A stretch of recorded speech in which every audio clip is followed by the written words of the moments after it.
يا أيها الناس اعبدوا ربكم الذي خلقكم والذين من قبلكم لعلكم تتقون۔ بات پہنچی تھی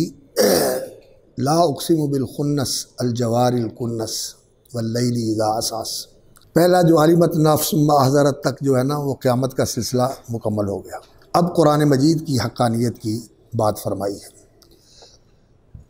تو قرآن مجید کو وہ لوگ جو جھٹلاتے تھے تو وہ اس کو یہی سمجھتے تھے کہ نعوذ باللہ محمد رسول اللہ صلی اللہ علیہ وسلم بھی کاہنوں میں سے کوئی کاہن ہے، یا یہ جو قرآن پیش کرتے ہیں یہ قرآن کوئی شیطانی اور جناتی القاء ہے، کوئی آسیب ہے جس کے اثر میں یہ گرفتار ہیں اور اس کی وجہ سے یہ اس طرح کی باتیں کرتے ہیں، یا پھر نعوذ باللہ کہ ان کا دماغ چل گیا ہے اور ان کی عقل کھو گئی ہے اور یہ جیسے دیوانے نہیں بے سروپا باتیں اور الٹی سیدھی علم غلم چیزیں ان کے منہ سے نکلتی رہتی ہیں، اس طرح کی کوئی کیفیت جو ہے اس سے یہ دو چار ہیں۔ وہ یہ قرآن مجید کے بارے میں تصور کرتے تھے۔ تو اللہ رب العزت نے یہ بتایا کہ قرآن کا منبع اللہ کی ذات ہے، یہ اللہ کا کلام ہے، منہ بدا و الیہ یعود، ہمارا عقیدہ ہے وہیں سے آیا ہے اور وہیں پلٹ کے جانا ہے اس نے، اور اس کا اللہ سے لے کر پیغمبر تک لانے والا جو واسطہ ہے وہ مقدس فرشتہ ہے اور بہت عالی مرتبت اور معتمد فرشتہ ہے، اس کا مقام بھی بڑا ہے اور وہ ذمہ دار اور فرض شناس بھی انتہا درجے کا ہے، اور اس ملأ اعلیٰ کے اندر بڑی عزت اور بڑی اس کی تکریم ہے اور اس کی بات مانی جاتی ہے، اور اللہ کی طرف سے جو حکم ملتا ہے اسے لے کر اگلے فرشتوں تک جو پہنچاتا ہے تو فوراً اس پر عمل کیا جاتا ہے، مطاع ثم امین۔ اور محمد رسول اللہ صلی اللہ علیہ وسلم یہ ایک زندگی کا لمبا عرصہ انہوں نے تمہارے اندر گزارا ہے، ان کا بچپن، ان کی جوانی، اور پھر وہ جوانی کی جو اکتمال کی حد ہے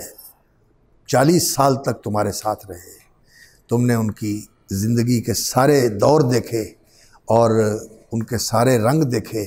ان کا بچپنا بھی پاکیزہ بچپنا تھا، اور پھر ان کی نوعمری اور نوخیزی بھی تمہارے سامنے تھی کہ اس عمر میں بھی رسول اکرم صلی اللہ علیہ وسلم نے انتہائی دانشمندی اور پاک بازی والی زندگی بسر کی، اور پھر جب آپ صلی اللہ علیہ وسلم جوان ہوئے تو آپ صلی اللہ علیہ وسلم کی شرافت، آپ کی نجابت، آپ کی صداقت، آپ کی امانت، آپ کی طہارت، آپ کی عفت اور آپ کی پاک بازی، یہ سب تمہارے سامنے ہے۔ کوئی چیز ایسی نہیں ہے جو ڈھکی چھپی ہوئی، کوئی باہر سے کوئی آ گیا ہو، یا کسی نے کوئی زندگی کہیں ایسے زیر زمین بسر کی ہو اور ایک دم جو ہے نا وہ اچانک تمہارے سامنے آ گیا ہو، ایسی بات نہیں ہے۔ یہ صاحبکم، تمہارا ساتھی ہے، تمہارے ساتھ رہا ہے، تمہارا بھی سارا کچھ تمہارے سامنے ہے، جو تمہاری زندگی جیسی ہے، اور ان کی پاکیزگی اور طہارت بھی تمہارے سامنے ہے، ان کی عقل، ان کی رضانت، ان کی حکمت، ان کی دانائی اور ان کی دانش و بینش، یہ سب تم اس پر اعتماد کرتے تھے اور اس کی وجہ سے ان پر رشک کرتے تھے، اور جب انسان کمال کو پہنچ جاتا ہے اور اس کے اندر اور زیادہ پختگی اور زیادہ اس کے اندر دانشمندی اور اس کے اندر جو ہے نا اور زیادہ سنجیدگی آ جاتی ہے، تو اس وقت نبی صلی اللہ علیہ وسلم نے یہ بات پیش کی ہے، تو تم اس کو کہتے ہو کہ یہ دیوانے کی بڑھ ہے، یہ بھلا کیسے ہو سکتا ہے؟ تو قرآن مجید نے اس طرح ان کو مخاطب کر کے انہیں فہمائش فرمائی ہے، انہیں سمجھایا ہے اور انہیں احساس دلایا ہے کہ وہ اپنے رویے پر غور کریں اور وہ اس قرآن کی دعوت کو قبول کریں۔ اور فلا اقسم بالخنس الجوار الکنس، یہاں بعض حضرات تو یہ کہہ دیتے ہیں کہ یہ لا نفی کے لیے نہیں بلکہ قسم کی تاکید کے لیے ہے، لا نفی کے لیے نہیں بلکہ قسم کی تاکید کے لیے ہے۔ لا نہیں میں قسم کھاتا ہوں، یعنی جو چیز آگے مقسم علیہ کے اندر بیان کی گئی ہے اس کے متعلق جو لوگوں کا رویہ ہے اور جو لوگوں کے ذہنوں میں ادھیڑ بن ہو رہی ہے، جو لوگوں کے ذہن میں تخیلات اور تصورات گردش کر رہے ہیں، ان کی نفی کر کے یہ بتایا جاتا ہے کہ میں قسم کھاتا ہوں کہ یہ جو کچھ تمہاری سوچ ہے یہ غلط ہے، اور یہ قسم گواہی ہوتی ہے، یہ دلیل ہوتی ہے، یہ شہادت ہوتی ہے اس مقسم علیہ کے اوپر جو بعد میں ذکر کیا جاتا ہے۔ تو اقسم بالخنس، خانسہ یہ لفظ استعمال ہوتا ہے اس معنی میں کہ ظاہر ہو کر چھپ جانا، آگے بڑھ کر پیچھے ہٹ جانا۔ خنس، خنسا کہا جاتا ہے کہ چہرہ دکھایا اور پھر چہرہ چھپا لیا، یعنی دیدار میں نمائی و پرہیز میں کنی، وہ چہرہ دکھایا اور پھر چھپا لیا تو اس سے اس چیز کی طلب بڑھ جاتی ہے۔ لیکن یہاں یہ مقصود ہے کہ یہ ستارے اللہ اکبر چمکتے ہیں، ظاہر ہوتے ہیں اور پھر چھپ جاتے ہیں، اور یہ ان کا ظاہر ہونا یہ بھی ان کے اختیار میں نہیں ہے، اور ان کا چھپ جانا یہ بھی ان کے اختیار میں نہیں ہے، بلکہ ان کے پیچھے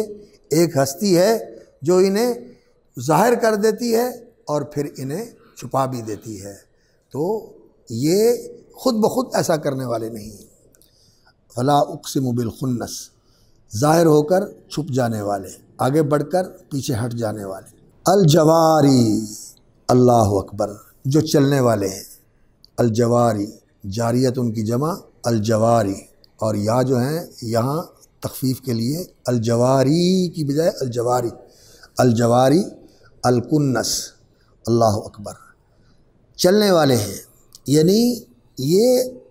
ایک جگہ پہ کھڑے نہیں ہیں بلکہ اپنے اپنے مدار میں اور اپنی اپنی جو راہ مقرر کی گئی ہے اس راہ پہ چلنے پہ مجبور ہیں۔ یہ اللہ اکبر، شمس و قمر مجبور ہیں، اور یہ اس کائناتی اور تکوینی نظام کے پابند ہیں جو اللہ رب العزت نے ان کے لیے مقرر کر دیا ہے۔ تم انہیں مصرف بذات سمجھتے ہو، یہ سمجھتے ہو کہ یہ خود اس کائنات کے اندر قائم دائم ہیں اور اس کائنات میں تصرف کرنے والے ہیں، اور اوپر سے ان کی منشا اور ان کے ارادے کے مطابق لوگوں کی قسمتیں بنتی ہیں اور قسمتیں بگڑتی ہیں اور یہ لوگوں کے اوپر اثر انداز ہوتے ہیں۔ یہ کیسا تمہارا تصور ہے؟ یہ تو اپنے وجود کے بھی مالک نہیں ہے، جس نے چلایا ہے ان کو، یہ اس کے اسی نظام کے مطابق چلنے پر مجبور اور پابند ہے۔ یہ مجبور اور پابند ہیں، یہ چل رہے ہیں۔ اور الکنس، کنس کا معنی جو ہے نا، کاناسا کا معنی ہوتا ہے شکار کا بھاگ کر اپنی پناہ گاہ کے اندر چھپ جانا۔ کانس، کانس الظبی، کانس الوحش، جب وہ اپنی کچھار میں یا اپنی پناہ گاہ میں جہاں انہوں نے اپنے چھپنے کی جگہ بنائی ہوتی ہے وہاں جا کر چھپ جاتے ہیں تو اس کے لیے کہتے ہیں کنسا۔ تو یہ رات کو ظاہر ہوتے ہیں اور دن کو چھپ جاتے ہیں، اور وہ ان کی چھپنے کی جگہ ہوتی ہے۔ تو ان کا ظاہر ہونا، پیچھے ہٹ جانا، چلتے رہنا، اور پھر ایک جگہ پر جا کے چھپ جانا کہ کہیں ان کا وجود بھی نظر نہیں آتا۔ رات کو آسمان بھرا ہوتا ہے اور دن کو فلما جن علیہ لیل رأى کوكبا قال هذا ربی فلما افلا قال لا احب الافلین۔ ابراہیم علیہ السلام نے یہ کہا تھا کہ جو اپنا وجود قائم نہیں رکھ سکتے، یہ لوگوں کے اوپر کیا ان کا اثر ہوگا اور کیا ان کی حکومت ہوگی۔ اللہ اکبر۔ تو یہ ستاروں کا جو اللہ رب العزت نے یہاں ذکر فرمایا ہے کہ ان کا طلوع و غروب اور ان کا افول و ظہور اور ان کا ذہاب و ایاب اور یہ ان کی حرکت اور یہ اس طرح کی انتظامی حرکت کہ بالکل جب طلوع ہونے کا وقت ہوتا ہے تو ہوتے ہیں، اور جب غروب ہونے کا وقت ہوتا ہے تو ہو جاتے ہیں، اور جو چلنے والے ہیں وہ جدھر سے طلوع ہونا ہے ادھر سے چلتے چلتے چلتے چلتے غروب ہو جاتے ہیں۔ تو یہ ساری چیز جو ہے نا یہ بتاتی ہے کہ یہ کسی نظام کے پابند ہیں، یہ مصرف بذات نہیں ہے، اور یہ اس کائنات کے اندر کوئی تصرف رکھنے والے نہیں ہیں، کوئی تاثیر رکھنے والے نہیں ہیں، بلکہ یہ تو خود متاثر ہیں۔ ایک مؤثر نے جس چیز کا ان کو پابند کر دیا اس کے اثر پذیر ہیں یہ، تو ان کے بارے میں تمہارا جو نظریہ ہے وہ بالکل غلط ہے۔ تم جو علم نجوم کی بنیاد پر ان کو مؤثر بذات سمجھتے ہو اور قسمتوں کے بنانے اور بگاڑنے والا سمجھتے ہو، اور دوسرا ان ستاروں کے اندر ان کا یہ بھی گمان تھا کہ یہاں کوئی ایسے جگہ ہیں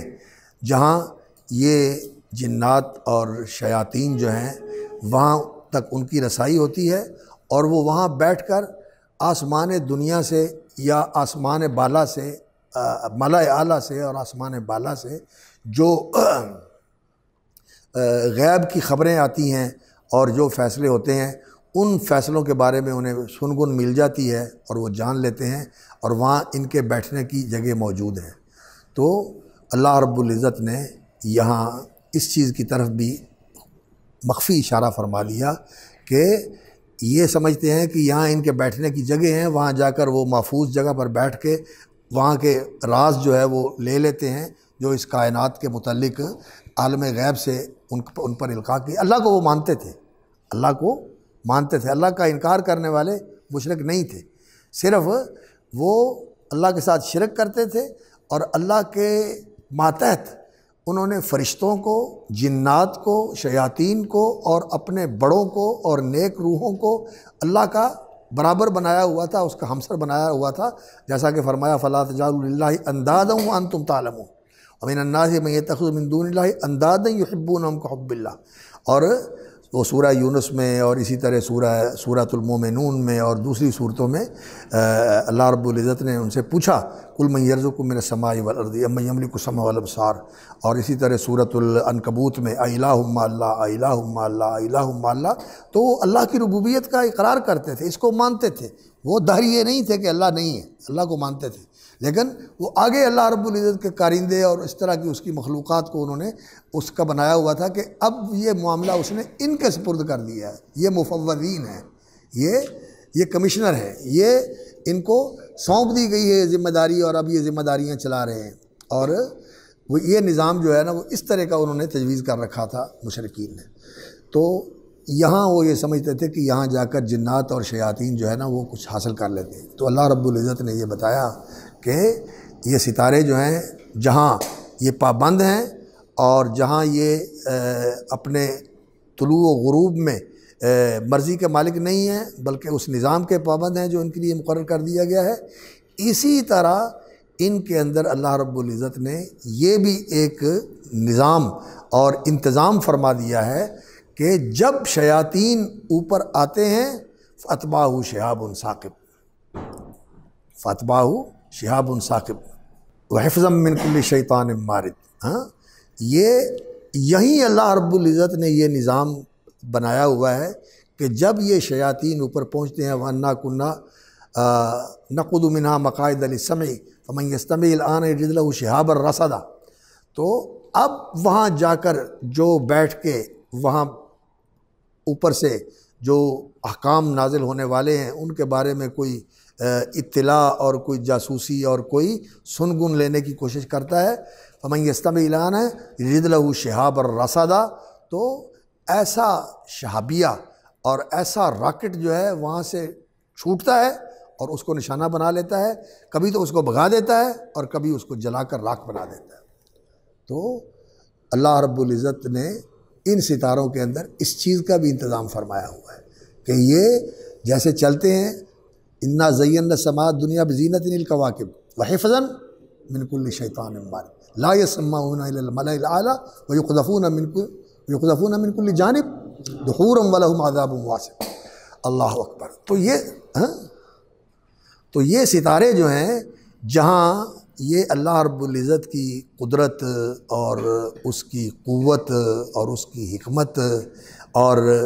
اس کی صنائی اور کاریگری کا مظہر ہیں کہ اس نے اس آسمان کو ان کے ساتھ روشن قندیلوں کے ساتھ آراستہ کر دیا ہے،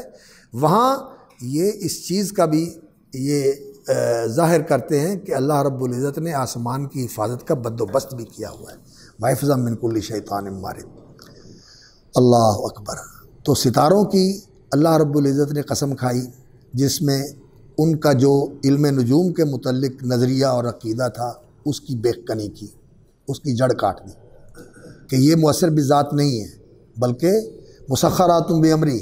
والنجوم مسخرات بامری، یہ اس کے حکم کے پابند ہیں، ستارے اس کے حکم کے پابند ہیں، اور یہ خود کوئی اس کائنات کے اندر اس طرح کا اثر رکھنے والے نہیں ہیں کہ یہ بارش برساتے ہوں یا خشکی لے آتے ہوں یا یہ قسمتیں بناتے ہوں یا قسمتیں بگاڑتے ہوں، اس طرح کی کوئی بات نہیں ہے، بلکہ یہ قسمتوں کا بنانا اور قسمتوں کا بگاڑنا یہ سارا اللہ رب العزت کے ہاتھ میں ہے، جس کے ہاتھ میں تقدیر ہے اور جس کے ہاتھ میں کائنات کی ساری باغ ڈور ہے، وَإِلَيْهِ يُرْجَعُ الْأَمْرُ كُلُّهُ، سارا اس کے پاس ہے۔ اور ان ستاروں کے ساتھ جو کاہنوں کا تعلق تھا اور وہ علم نجوم کی بنیاد پر اور ان شیاطین سے تعلق کی بنیاد پر جو کہانت کی باتیں کیا کرتے تھے، وہ ان کا طریقہ یہ تھا کہ وہ جب ان کے پاس جاتے نا یہ کوئی ان سے مشورہ لینے کے لیے اور ان سے رہنمائی لینے کے لیے، تو وہ ایک بناوٹی مراقبہ کرتے، جیسے یہ آج کل استخارہ کرنے والے کرتے ہیں، جیسے یہ استخارہ کرنے والے کرتے ہیں نا، تو اس طرح کا وہ ایک بناوٹی مراقبہ کرتے، اور مراقبہ کرنے کے بعد پھر وہ ایسے کر کے جو ہے نا بیدار ہوتے، اس مراقبے سے باہر آتے اور ایسی مسجع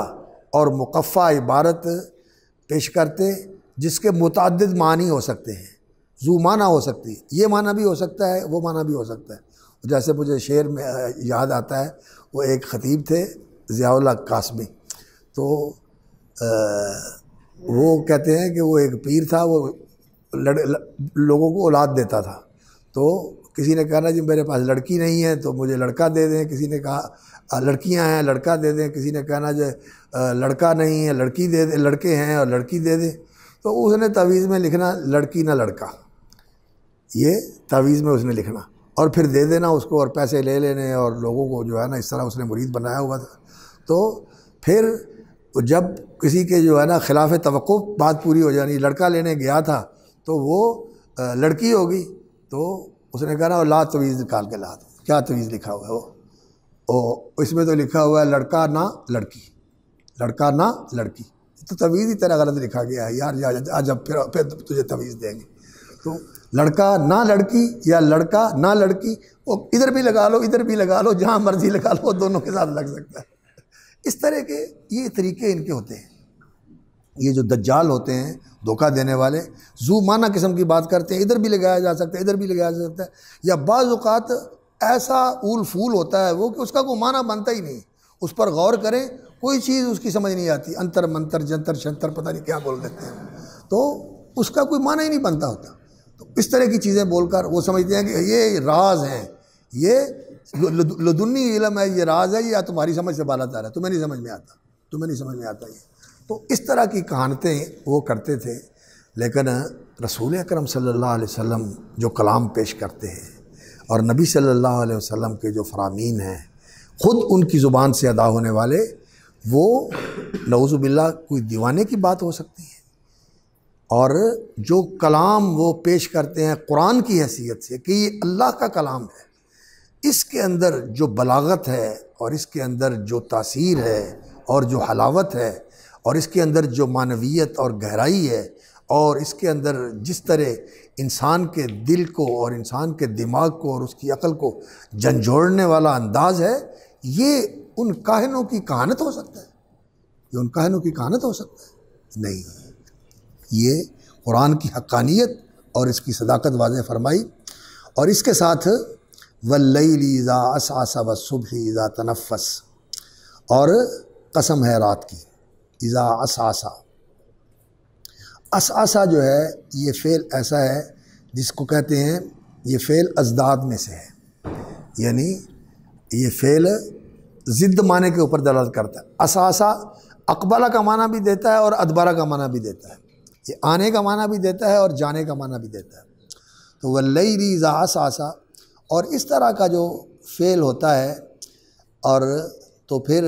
اس کے اندر یہ دونوں معنی ایک وقت میں مراد لیے جا سکتے ہیں۔ ایک وقت میں رات آئی اور چھا گئی اور پھر اس کی بساط لپیٹ دی گئی اور وہ آہستہ آہستہ چلی گئی، اپنا دامن لپیٹ کے چلی گئی۔ واللیل اذا عسعس، آئی، چھائی اور پھر دامن سمیٹتے ہوئے چلی گئی۔ والصبح اذا تنفس، اور صبح کی قسم جب وہ سانس لیتی ہے، جب وہ سانس لیتی ہے، یعنی ایسے جیسے رات آئی اور اس نے دن کو ڈھانپ لیا اور پھر اس کو سرکانا شروع کیا اور آہستہ آہستہ جیسے دبی ہوئی اور بہت بوجھ کے نیچے آئی ہوئی رات کا وزن جب کم ہوا تو صبح نے وہاں سے بوجھ کے اترنے سے سانس لینا شروع کیا، اس کے اوپر سے بوجھ اتار دیا گیا۔ والصبح اذا تنفس، اور صبح جب تنفسا سانس لیتی ہے، یعنی صبح نمودار ہوتی ہے، تھوڑی سی نمودار ہوتی ہے۔ پہلے ایک روشنی نکلتی ہے جس کو فجر کاذب کہا جاتا ہے، ایسے روشنی کا ایک ستون سا جو ہے وہ آسمان کی طرف بلند ہوتا ہے۔ یہ اس چیز کا آغاز ہوتا ہے کہ اب رات کا سما جو ہے یہ ختم ہونے والا ہے اور یہ رات جو ہے اپنا دامن سمیٹ رہی ہے اور روشنی کا ظہور ہونے والا ہے، اور پھر وہ روشنی ایسے افق پر پھیلتی چلی جاتی ہے۔ لیکن اندھیرا بھی ہوتا ہے، اندھیرا بھی ہوتا ہے، غلظ اندھیرا موجود ہوتا ہے، اور پھر آہستہ آہستہ سورج کے چڑھنے سے پہلے رات اپنا دامن سمیٹ کے چلی جاتی ہے اور سورج سے پہلے فجر کی روشنی جو ہے وہ پورے عالم کو اپنی نورانیت کے ساتھ منور کر چکی ہوتی ہے، اور پھر آفتاب عالم تار آفتاب ظاہر ہوتا ہے۔ تو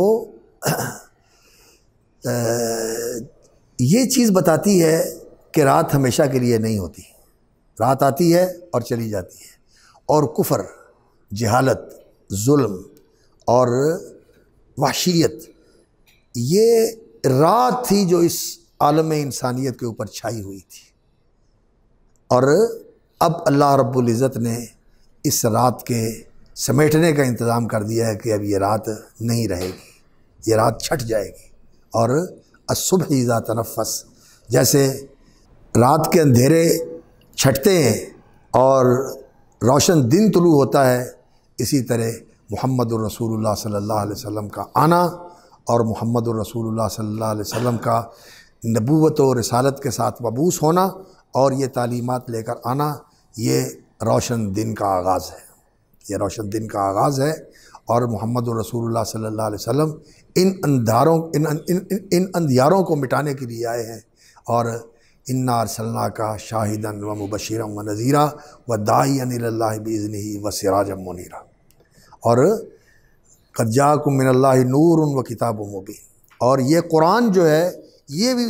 اللہ رب العزت نے نور اتارا ہے۔ وانزلنا الیکم نورا مبینا فآمنوا باللہ ورسولہ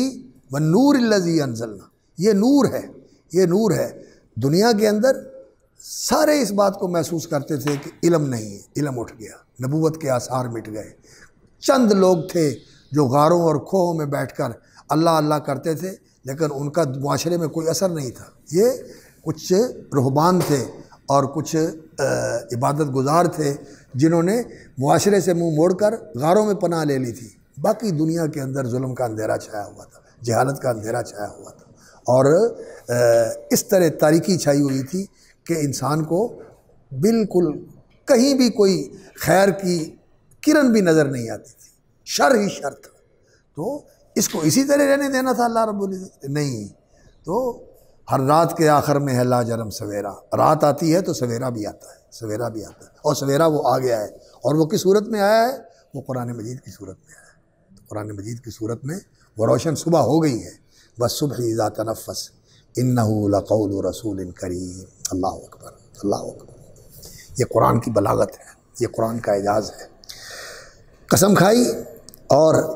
یہ ستارے ان کا جو نظریہ تھا اس کا بھی ابطال فرمایا، اور ان ستاروں کی جو اصل حقیقت ہے وہ بھی واضح فرمائی، اور جو کہانت کے ساتھ اس کا تعلق ہے اس کا بھی ابطال فرما دیا۔ اور پھر اس کائنات کے اندر جو اس کا نظام ہے کہ رات آتی ہے اور پھر وہ رات کو ختم کر کے صبح بھی لے کے آتا ہے، تو جو رات جہالت کی اور ظلمت کی اور جو تاریکی چھائی ہوئی تھی شرک کی اور کفر کی اور ظلم و زیادتی کی، اس رات کو اب بسترا بوریا لپیٹ کر جانا ہے، اور عدل اور علم اور احسان اور خیر کے نور نے پوری دنیا کو منور کرنا ہے۔ اس لیے کہ اب محمد الرسول اللہ صلی اللہ علیہ وسلم کی بعثت ہو چکی ہے، اور اللہ کا وہ قرآن نازل ہو گیا ہے جو نور مبین، قد جاءکم من اللہ نور و کتاب مبین، اور وانزلنا الیکم نورا مبینا۔ تو انہ لقول رسول کریم، یہ قرآن لقول رسول کریم، یہ مقسم علیہ ہے، یہ مقسم علیہ ہے، اس پر قسم کھائی گئی ہے۔ انہ لقول رسول کریم،